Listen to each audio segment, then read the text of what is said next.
What's up YouTube? Before we jump into the next video, I've got a special announcement to make. Poker Analytics was kind enough to reach out to me once again and let me know that they'll be doing a giveaway on the channel for 10 free subscriptions to their software. Oftentimes poker players reach out to me and ask me what do I use to track my sessions, and far and away their application is the best. So if you are interested, leave a comment down below with your email address and I'll be picking 10 winners at random. And good luck to all of you. All right, let's jump into the next video. All right, day two of just trying to play as much as possible. Let's jump right into the action. As soon as I sit down, I post in the hijack. It's $5. There's a couple of early position limps. I have king, queen offsuit. I decided to make it 35. I could probably go a little bit smaller versus these early limps. They're older guys. Anyway, I make it 35. The button calls, and both of the limpers call. It comes King Jack 6, I believe it is. King Jack 6 rainbow. Now the under the gun or under the gun plus one limper, kind of perks up. Looks like he wants to bet. Bet's $25. Obviously a super small bet. Player after him folds. The player on the button has about, I think it's like $160, $170, something like that. I decide at this moment that I'm going to be raised folding versus both of these opponents. If either of them jams, then I'm just going to fold. Actually, if the button jams and the original flop better folds, I think I might just call off the extra 100. I do have a backdoor straight draw. I would expect that in this case I'm going to be behind a fair amount. I do have a queen, so I do block the most obvious straight draw, which is queen 10. Anyway, I like to bet 75. The button now jams for like 170, and the flop better now rejams his 300. Obviously, I have an easy fold. Looking back on the situation, I don't think this is being results oriented. I think I'm just flatting the flop. Given that I have the queen in my hand, like I said, I blocked the most obvious draw. This guy that's limping under the gun now suddenly deciding that he wants to lead for small, I think it's pretty fishy and scary. Obviously, he's going to have, I think, ace-king and king-jack a fair percentage of the time.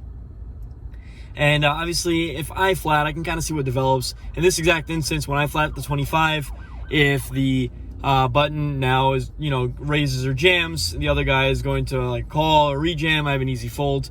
What ended up actually occurring was the button had jacks for a set of jacks. The under the gun guy had ace king.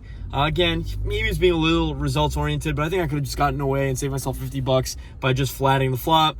Seeing that the button's going to raise, the under the gun player is going to re-raise or jam or whatever is ace king, and I get to kind of find out where I'm at. In these games, people play pretty straightforward, and that was my intention behind my flop raise, was that if I raise, I can kind of know where I'm at in the hand based on their actions, but I think I can actually achieve the exact same thing by just flatting in this spot.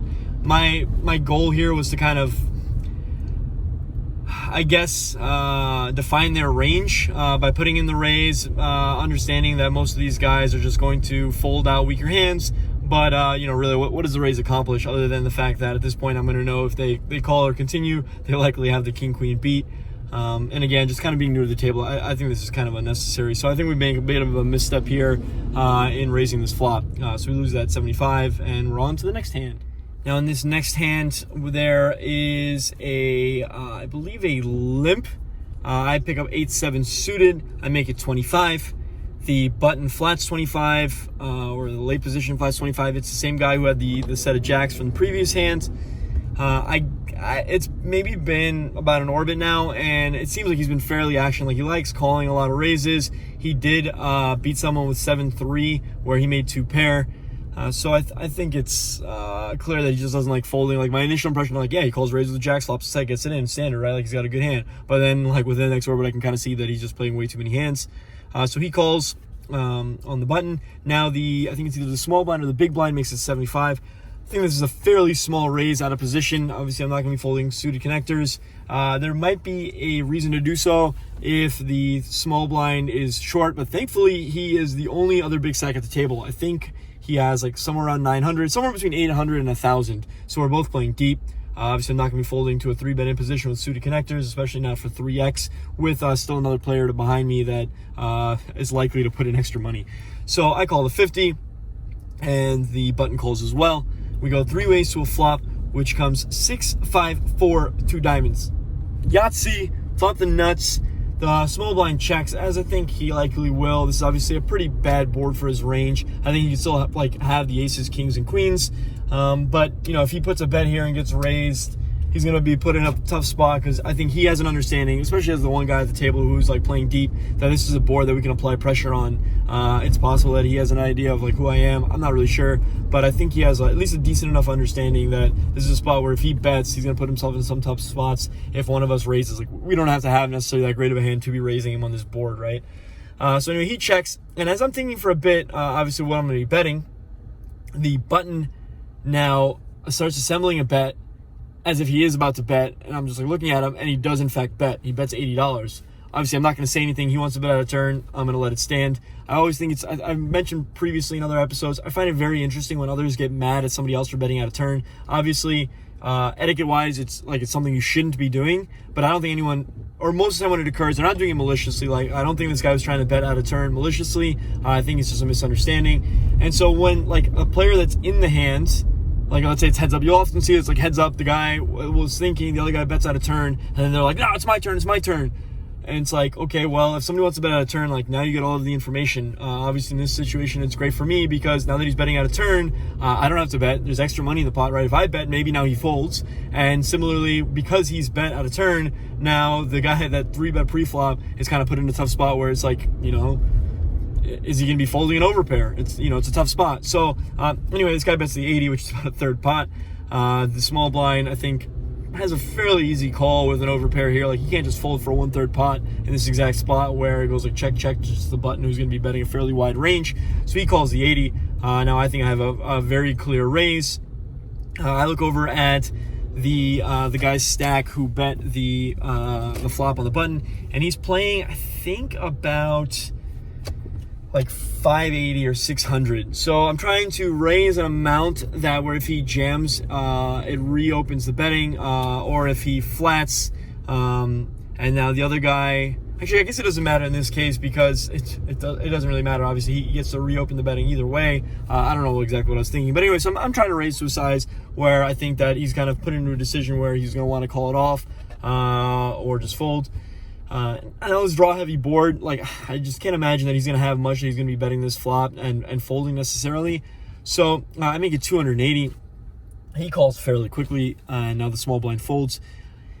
I think it's quite likely, obviously, that the small blind here just has an overpair and is in a tough spot where the two of us want to be putting in extra money. Even if he is technically ahead, we're probably going to have a lot of equity between the two of our hands. And now that we've both put in extra money, it's very unlikely that either of us are going to fold. So I think if, even if he has a hand like aces or kings and he thinks that we have pair plus draws, or one guy's got a flush draw, one guy has 8-7, or I'm sorry, 6-7 for a pair and open-ended, he's still got to fade a ton of outs. So I think it's a pretty standard and easy spot for him to fold.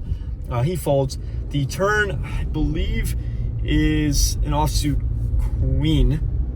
Yeah, it's an offsuit queen. Obviously, I have a pretty easy just jam here. The guy has his stacks in a awkward amount where they weren't in $100 stacks. One of them was almost a $200 stack. They're all off size. So I think he had somewhere around another 300, maybe 250 to 320, something like that. So obviously I jam. He calls fairly quickly. The river is an 8, so now any 7 makes a straight.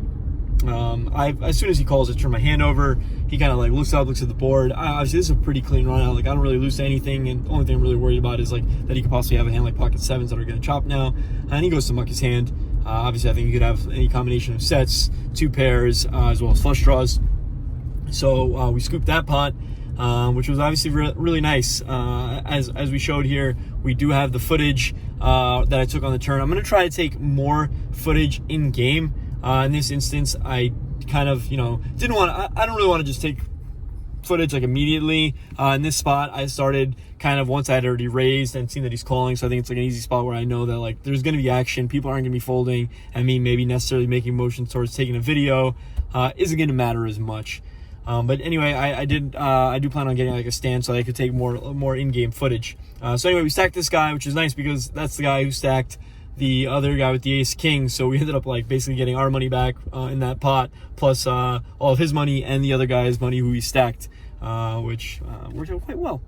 And we just have a couple of other interesting hands of note, just to kind of wrap up the session. I open 10-9 off, get a couple of callers. Flop comes king 9-6. I decide to bet 25 into, I think he's 60 or 65. The player to my left calls. The guy folds. Turn is the Jack of Hearts bringing a flush draw, as well as giving me a gut shot. I like to kind of check and evaluate based on sizing. The player to my left now kind of amasses a pretty big bet. I think he bets like 85 or 90. I think this is kind of a pretty clear full. Like, are there hands that I beat? Like, yeah, it comes like, I think it was king 9-6. Yeah, he could have 7-8 for a straight draw or something that picks up hearts, but I think it's way more likely that he has exactly a king and wants to be protecting.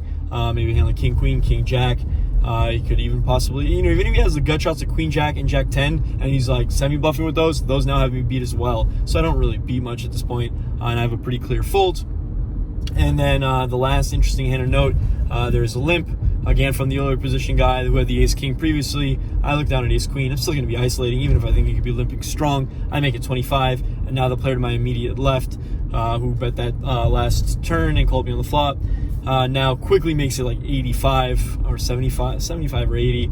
Out of position. It's just not a hand I like playing versus 3-bets. I think it's just way too likely someone is going to be 3-betting you with ace-king, aces, kings, queens, and obviously ace-queen just doesn't do that well against like opponents who you think just aren't going to be 3-betting light. And my read was this guy is just not going to be 3-betting light. I'm like kind of instantly muck, and he shows me pocket kings, which is obviously very nice of him. So we did have like the one over, but it's one of those situations where, how much am I going to win from him if it comes ace high, and if it instead comes like ace king high, now I'm or queen high, I'm stuck in a pretty nasty spot. So I think this is why you really don't want to be calling with like hands like ace queen versus 3-bets of players that just aren't capable of 3-betting light, and their exact range is like jacks plus. After that hand, I think I went from like up 650 to being up about like 530. I've been there now for a couple of hours and decided that, I'm just going to book the win. I've been playing at night in some PLO games on an app. That's been going well. And I'd like to try to start getting to editing these vlogs. If I don't cut out time during the day to do so, then I'm just not going to have time at night when I'm with the kids. So, and like I said, also playing on these PLO apps. So that's all for now. Second day in a row of the recording. Today we win, I think the exact number was 528. Yesterday was a little over 1,000. So a good 2 days. And we're going to try to pump these out, maybe even daily. If I can kind of put these out kind of like a podcast as opposed to like a heavily edited vlog. Perhaps that's something you guys are interested in. Let me know. If you just want hand histories and see how things are going for me trying to get back into grinding daily, let me know in the comment section down below. Please like, subscribe, all that good stuff, and I'll catch you later.